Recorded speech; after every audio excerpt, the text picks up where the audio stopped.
Aujourd'hui, nous étions à la remise des prix de la Fondation qui, depuis 4 ans, célèbre les travaux de jeunes étudiants, de futurs professionnels, qui illustrent des thèmes de l'exploitation sexuelle aujourd'hui, dans son actualité, aussi bien à travers des journalistes que des avocats, des procureurs et des graphistes. L'état des lieux de la prostitution aujourd'hui, c'est un phénomène marchand, un commerce qui marche extrêmement bien, qui profite de la vulnérabilité croissante d'un certain nombre de gens, essentiellement d'origine étrangère, qui sont exploités et contre lequel il faut apprendre à lutter. Alors pour lutter contre l'exploitation sexuelle, l'idée qu'on pourrait réouvrir les maisons closes est le type même de fausse bonne idée, puisque en réalité, les maisons closes, c'est une prison supplémentaire dans l'exploitation qui est faite des personnes, et donc personne de raisonnable aujourd'hui ne peut imaginer cela. Alors les arguments qui sont en faveur de l'ouverture des maisons closes sont des arguments d'apparence qu'on connaît bien depuis 50 ans, qui seraient qu'en mettant des personnes dans une maison particulière, on peut les contrôler, on peut les protéger. En réalité, l'enfermement, il a lieu déjà dans la rue, il a lieu sur Internet, et encore plus dans une maison où on parque des victimes. Alors il existe évidemment beaucoup de formes de prostitution. L'immense majorité des cas qui sont étudiés et mesurés, notamment en France, c'est de la prostitution sous contrainte. Il peut exister une prostitution dite libre, mais ça représente au maximum 5% des cas, et on ne fait pas en France des lois pour 5% des gens. Alors la France a adopté l'année dernière une loi sur le modèle notamment suédois, qui est une loi qui essaie de lutter contre l'ensemble du phénomène, en mieux informant le public, en protégeant les victimes et en décourageant la demande. C'est certainement un des points importants, c'est de lutter contre un système, et on lutte contre un système par tous les bouts du système, que ce soit les victimes, les auteurs ou le public. Donc cette loi, c'est trop tôt encore pour en faire une analyse fine. Nous célébrerons ces 2 années l'année prochaine et on fera à ce moment-là une évaluation. Elle a commencé à être appliquée, mais ce n'est que le début. Alors aujourd'hui, la Fondation CEL a comme projet d'abord de veiller à l'application de la loi française qui nous paraît aller dans le bon sens, mais aussi de développer des partenariats internationaux. Nous travaillons notamment de plus en plus avec une vingtaine d'associations à travers le monde qui partagent notre conviction qu'il faut lutter résolument contre l'exploitation sexuelle, et nous organisons notamment aujourd'hui des stages de sensibilisation pour les clients avec une très importante association d'aide aux victimes pour à la fois s'intéresser aux clients mais aussi aux personnes qui veulent sortir de la prostitution et puis aider à combattre les trafiquants qui sont après tout ceux qui tirent le maximum de profit de cette situation. L'objectif de la Fondation CEL, c'est pas d'éradiquer la prostitution, c'est de rendre notre pays... Oui. L'objectif de la Fondation CEL, depuis 20 ans d'ailleurs, c'est pas d'éradiquer la prostitution, c'est de rendre notre pays inhospitalier à toutes les formes d'exploitation. Et on a tout à fait confiance que les partenaires qui nous rejoignent partagent cette analyse, et donc le combat continue.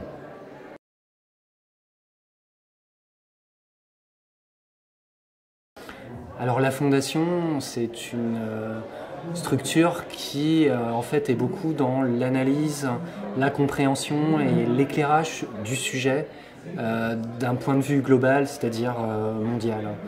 Donc on fait des analyses de la situation dans chaque pays, des législations, on fait des comparaisons et en fait tout ça nous aide à faire de la prise de décision ou en tout cas à aider la société civile dans son ensemble à prendre les bonnes orientations sur ce sujet si compliqué. Voilà. Et puis on fait aussi donc de la sensibilisation, comme vous l'avez vu aujourd'hui avec les prix de la Fondation. C'est des jeunes professionnels qui vont mettre leurs compétences en avant pour donc, nous aider à lutter contre l'exploitation sexuelle d'une manière générale. Voilà, on rédige beaucoup d'ouvrages sur le sujet qui sont publiés chaque année, notamment un rapport mondial qui est une analyse globale, voilà, d'un point de vue mondial.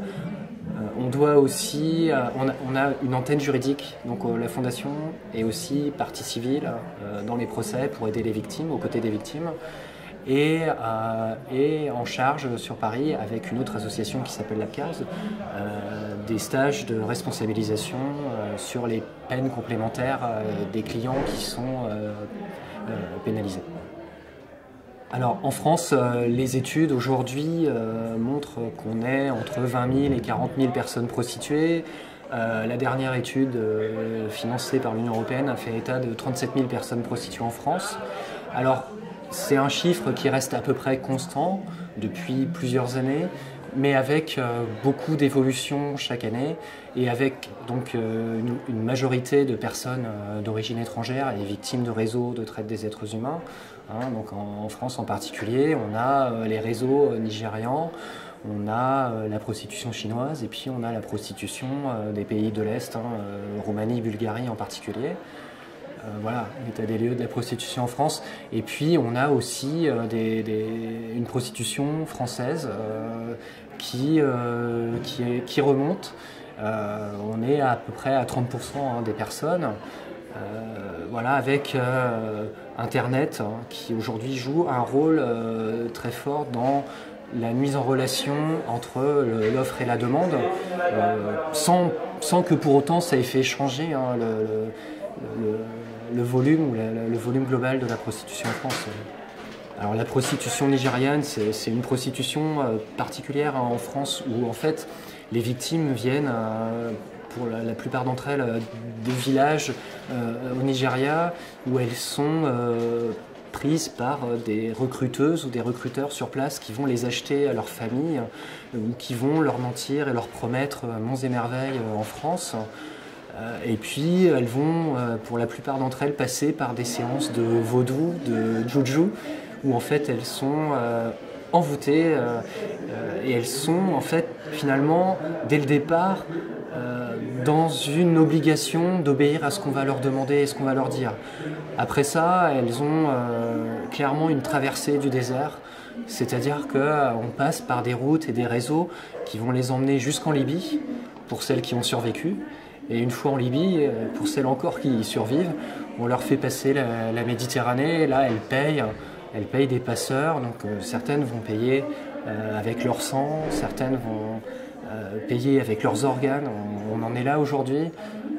Voilà. Et puis après, elles sont prises en charge dès leur arrivée en Europe par des réseaux qui les attendent, y compris dans les camps d'accueil, et qui vont tout de suite les mettre à la prostitution en Italie, en France, en Espagne.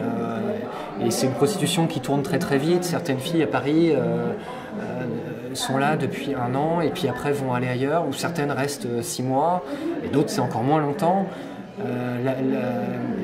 La plupart d'entre elles sont perdues, ne savent pas où elles sont, puisqu'elles ne parlent pas la langue. Et elles sont dans une obligation de dette de voyage à rembourser, une dette qui en plus augmente continuellement puisque leurs proxénètes ou les réseaux leur font payer la nourriture, le logement, donc c'est très difficile pour elles de s'en sortir. Alors les liens entre la prostitution et le terrorisme, alors au jour d'aujourd'hui, ces liens-là, selon moi, ne sont pas avérés.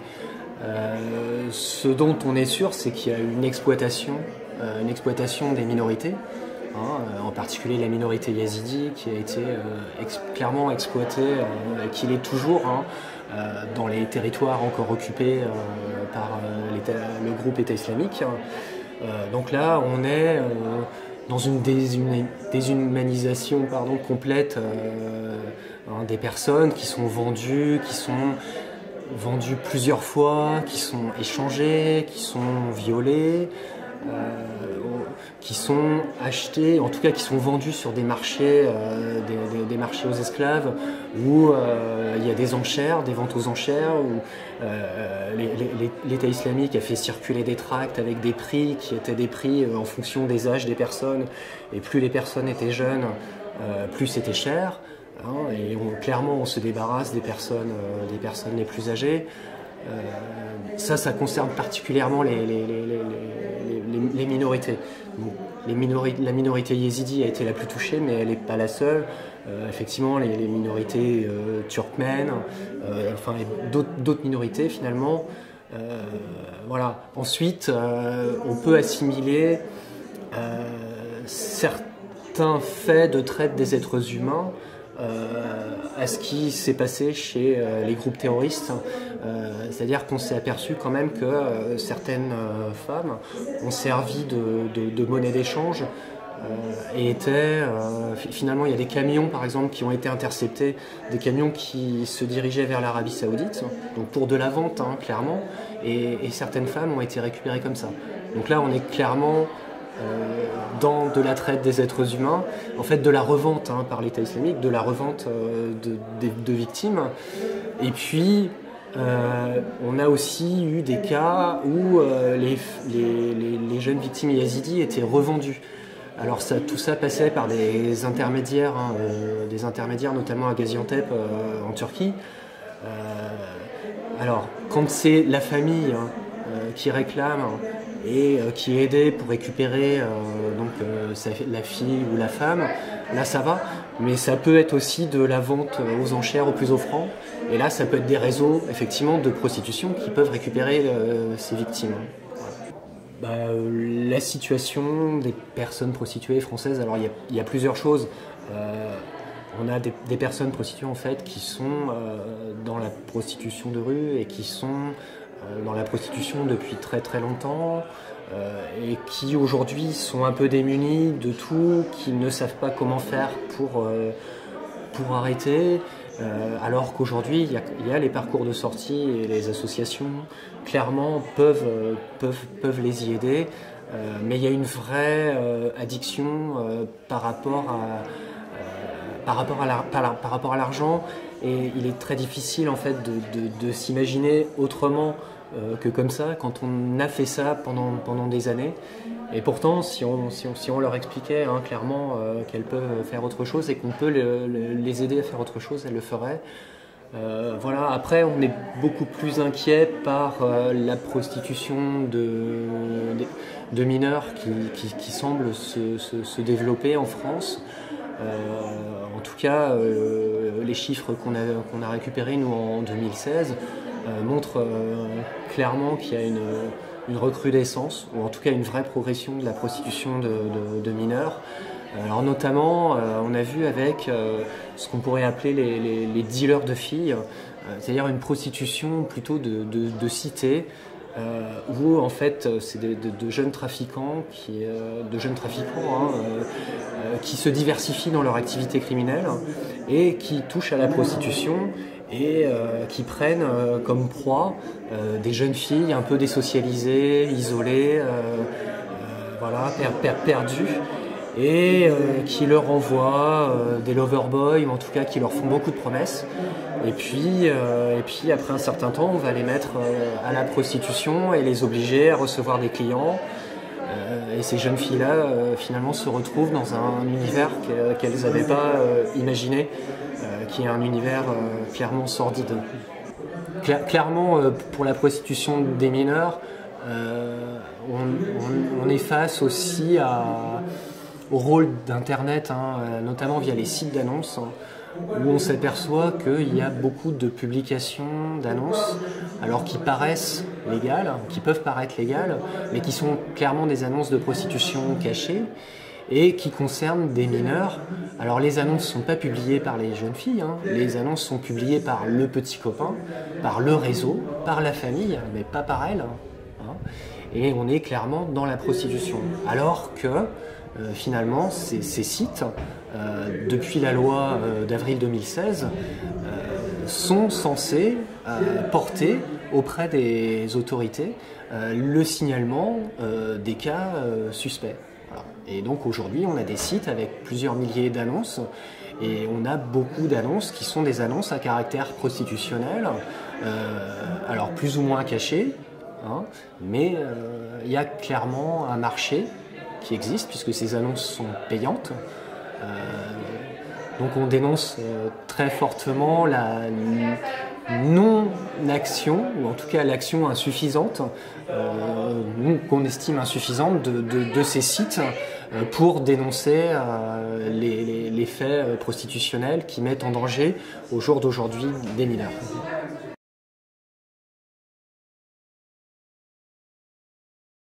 Je m'appelle Beryl Brown, je suis avocat au barreau de Paris, j'ai 36 ans et je suis membre de la Fondation CEL.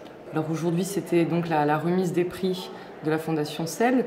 Moi je suis membre de la Fondation depuis peu puisque j'étais lauréate l'année dernière et j'avais l'honneur aujourd'hui de remettre le premier prix de plaidoirie, du concours de plaidoirie, aux anciens secrétaires de la conférence qui ont participé au prix. Alors c'est amusant parce que j'ai participé au concours en 2012. À l'époque, je n'avais pas gagné. Ensuite, on m'a demandé de participer à nouveau en 2016 et j'ai été lauréate. Et par la suite, la vie a fait que j'ai eu des cas qui m'ont été présentés à mon cabinet ou des rencontres avec des femmes qui avaient été victimes de violences, des associations qui s'occupaient de femmes victimes de violences, qui m'ont donné envie de faire un peu plus qu'un simple travail d'avocat et de communiquer, de tenter de sensibiliser, que ce soit des confrères ou des proches, à ce problème de la lutte contre les violences faites aux femmes. Lorsque j'ai reçu le prix en 2016, j'étais très heureuse, on est toujours très flattés, mais je pense qu'à l'époque, je ne réalisais pas encore l'importance que pouvait avoir ce prix, parce qu'au-delà, bien sûr, d'être récompensé pour un travail et pour un petit discours qu'on a écrit, derrière, il y a un engagement, et je pense que je le réalise beaucoup plus aujourd'hui.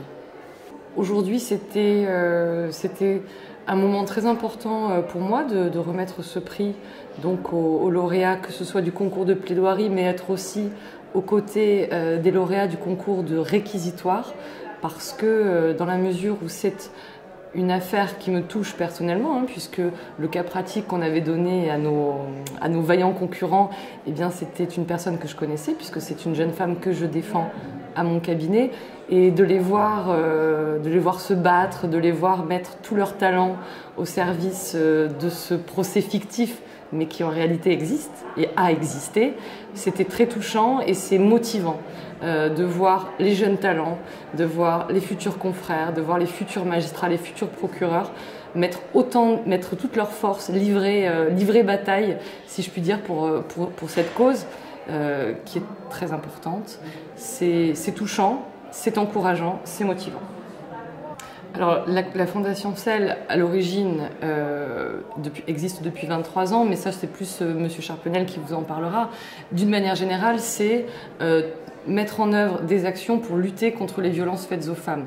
Ça passe par la formation, par la communication et bien sûr par des subventions, des associations et également la sensibilisation des personnes. Donc le jeune public, c'est eux qui demain seront confrontés à ce type de problème et s'ils sont sensibilisés, ils pourront apporter une réponse intelligente à ce problème qu'est la lutte contre les violences faites aux femmes, la traite des êtres humains et le sortir de la prostitution.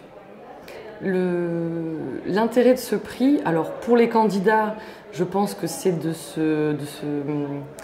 se lancer un défi, puisque la plupart des candidats, alors soit pour les futurs procureurs, ne sont pas encore procureurs, donc c'est de faire un réquisitoire.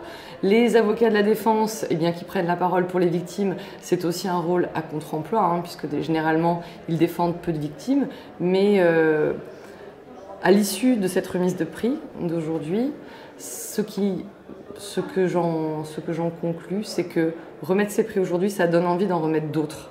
Ça donne envie d'élargir la palette, ça donne envie de proposer des sujets à d'autres corps de métier, à d'autres jeunes. Vous aviez, à un moment, on avait eu des jeunes slammeurs qui avaient participé au concours, on a l'école Lumière.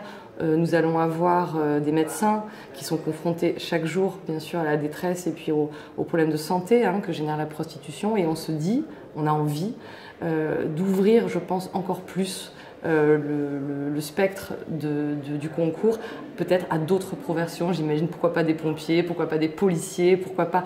On peut tout imaginer du moment qu'on a de la jeunesse, une envie et des talents à utiliser pour nous communiquer sur ce sujet, sensibiliser et former le plus grand nombre à ce problème-là. Voilà.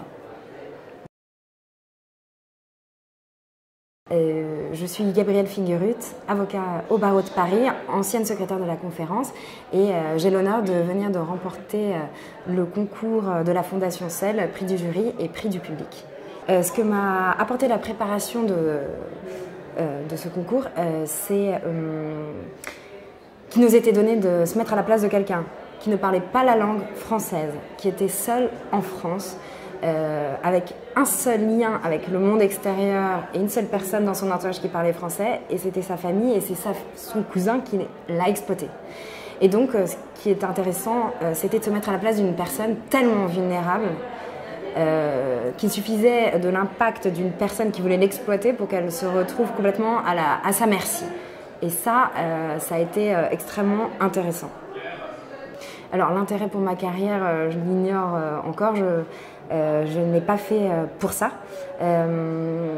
Mais en tout cas, rien que ce soir et rien que le jour du concours, ça m'a permis de rencontrer des personnes impliquées dans la Fondation SEL et de rencontrer aussi d'autres personnes qui travaillent par exemple sur des problématiques de discrimination homme-femme, problématiques qui m'intéressent particulièrement parce que je fais aussi du droit du travail et que finalement tout se recoupe dans une vie d'avocat si on a des centres d'intérêt qui convergent.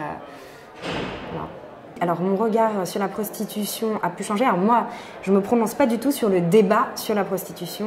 Je refuse de le faire parce que je trouve que ce n'est pas l'endroit pour moi de le faire.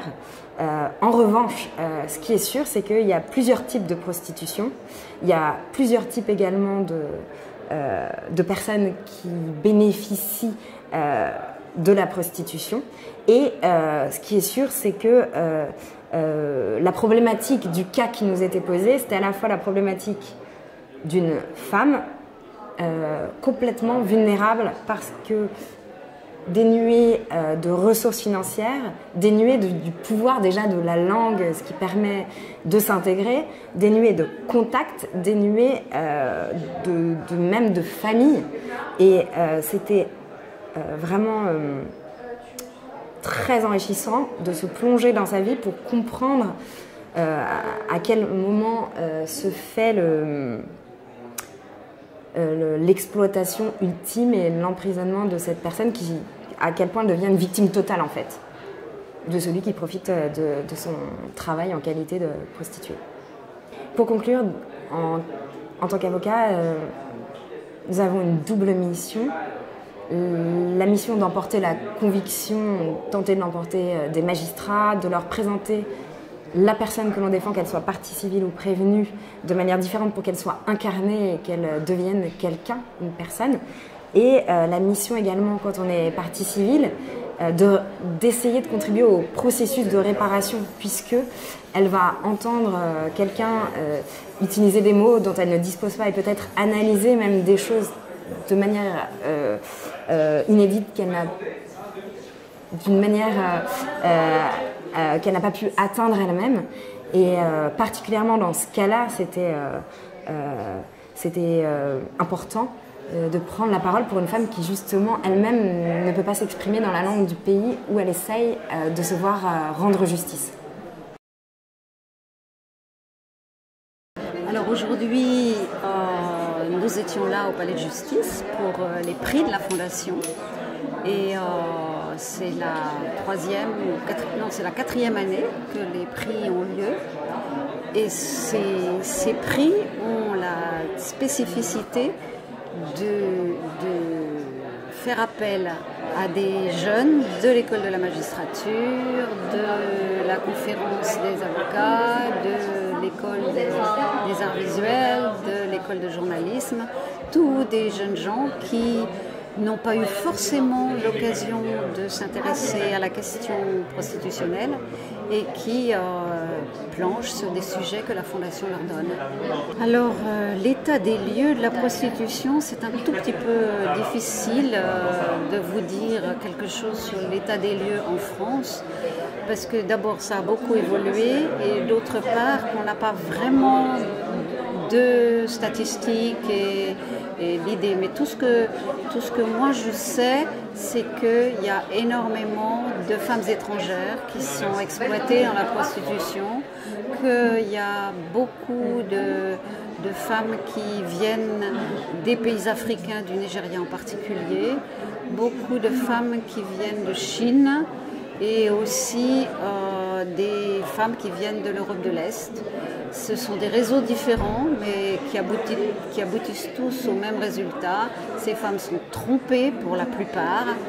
On leur promet du travail pour gagner leur vie, des tas de travaux différents, et elles se retrouvent toutes exploitées par ces réseaux, visibles ou invisibles, dans la prostitution. Alors, la Fondation Cell n'a pas vraiment de... C'est pas une association qui propose, qui ne va pas sur le terrain pour aider les femmes, ou les hommes d'ailleurs, en situation prostitutionnelle, pour les aider à s'en sortir. Il y a d'autres associations. Ceci dit, si on a quelqu'un qui vient chez nous et qui a envie, on l'adresse à des associations amis ou membres qui s'en occupent. Mais la fondation elle-même, premièrement, c'est un centre d'archives sur la prostitution et tout ce qui va autour. Mondial. Et puis, depuis que la loi du 13 avril 2016, pardon, je dis les bêtises, 2016 a été promulguée, eh bien, nous avons maintenant une unité juridique qui s'occupe de mettre sur pied des séminaires, des cours pour les personnes, les clients qui ont été, qui dans le cadre de leur pénalisation doivent suivre des séminaires pour apprendre ce qu'ils font et quelle est la situation de la vulnérabilité des femmes qu'ils ont payées. Alors, les projets de la Fondation pour le futur, c'est d'accentuer le pôle juridique qui a commencé grâce à la loi de l'année dernière pour s'occuper des clients. D'autre part, c'est d'accentuer la diffusion de notre rapport mondial sur la situation de la prostitution en France et dans le monde. Et troisièmement, c'est de s'implanter aux États-Unis et d'avoir un rayonnement aussi aux États-Unis. Le tout évidemment avec l'idée d'avoir de temps en temps des gens qui pourraient nous aider financièrement. J'aimerais souligner l'importance de ces prix qui touchent des jeunes qui n'auraient jamais eu l'occasion de se pencher sur la situation de ces personnes vulnérables exploitées par la prostitution.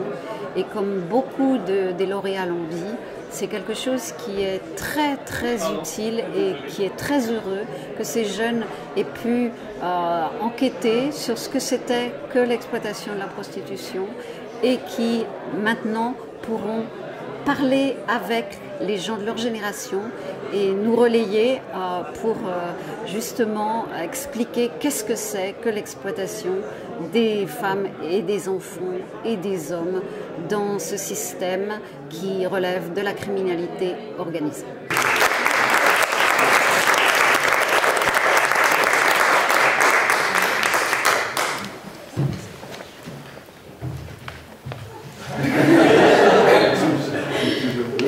Merci beaucoup au public du coup, peut-être qu'une partie de ce public est présent, donc merci. Et effectivement, ce fut très difficile pour nous, comme Juliette l'a dit, parce qu'on est étranger à ce sujet, bien que ce soit là, sous nos yeux. Donc on a dû se documenter, on a dû réfléchir à la meilleure façon de le visualiser, de l'exprimer par l'image et par les mots aussi. Et voilà, merci beaucoup. Oui, merci. Du coup, je tenais à remercier tous nos camarades qui nous ont soutenus aussi. Enfin, on était tous dans le même bain et c'est vrai que c'était très difficile. Enfin, moi, personnellement, ça m'a beaucoup retourné cette situation parce que j'étais pas du tout confrontée à ce problème-là avant vraiment d'en parler à l'école. Et du coup, voilà, je tenais à remercier mes professeurs, mon école et la Fondation Cell pour ça.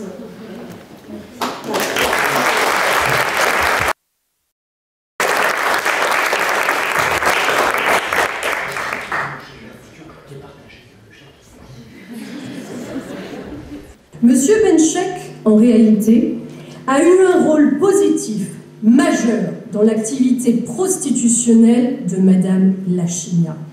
C'est bien lui, et non Madame Lachina, contrairement à ce qu'il a tenté en vain de vous faire croire au cours de cette audience, qui a inscrit ma cliente sur un site de massage, en ayant parfaitement conscience que l'intitulé de massage n'était évidemment qu'un leurre.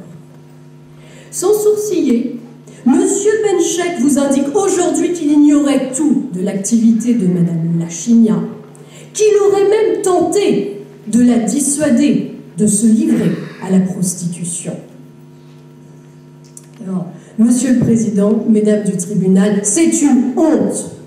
C'est absolument une honte. Monsieur Benchek tirait les ficelles. C'est lui qui fixait le prix des passes après avoir tout à fait bien compris le caractère lucratif de ses activités et exigeait de ma cliente qu'elle lui remette l'intégralité de ses bénéfices. Alors, combien de passes, Monsieur Benchek? De celles que vous consignez tous les jours dans ce petit calepin rouge avec un plaisir bien malsain? Une vingtaine, les bons jours? 3 passes par heure?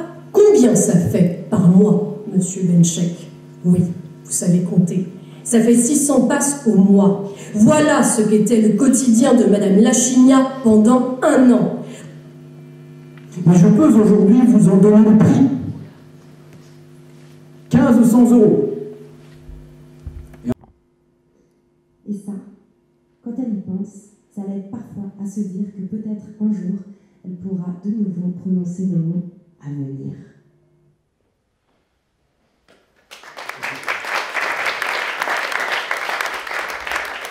Cette vidéo, c'est la